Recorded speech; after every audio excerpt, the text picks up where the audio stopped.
Jean-Jacques Rousseau, que viveu no século XVIII, é autor do mais importante tratado de educação já escrito, o Emílio.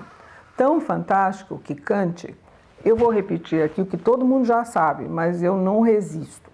Kant, que era tão pontual, que tudo que ele fazia, né, era tão regulado, tão acertado pelo relógio, que a população da cidade onde ele vivia acertava os relógios quando ele saía na rua, né, para os seus passeios diários.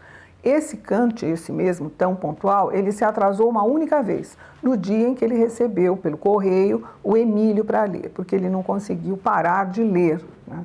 Diga-se de passagem, o mesmo Kant, que é autor de uma frase que eu adoro, né? Para mim ele tem toda a razão, ele diz que a estupidez humana é um mal para o qual não há remédio.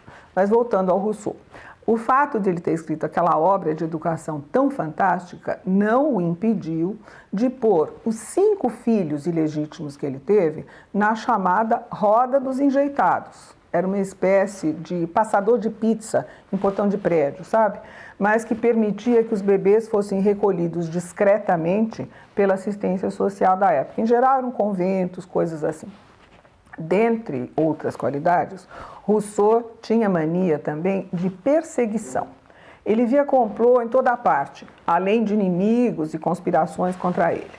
Verdade que, em certa ocasião, a casa dele, em Moitié, foi apedrejada quando ele fugiu para a ilha de Saint-Pierre. Ele não era lá muito popular. E ele foi expulso, né, de lá. Por isso é que o David Hume, que também viveu no século XVIII, claro, se ofereceu para ajudá-lo, convidando o Rousseau a passar uma temporada na Inglaterra. O barão de Holbach, que conhecia os dois, logo avisou ao Hume e disse, eu cito, que ele estava alimentando, sem saber, uma víbora em seu regaço. Quem avisa, amigo é. Por quê? Não demorou nada para o Rousseau se indispor com o escritor Horácio Walpole, que vivia na região, e de quebra envolver o Hume na querela, acusando-o de ser o instigador dos problemas que ele, Rousseau, teve com Walpole, o que não era verdade. O motivo foi uma brincadeira bem maldosa. Alguém publicou uma carta onde o autor se fazia passar pelo rei Frederico II da Prússia, né, que oferecia na carta ajuda e proteção ao Rousseau.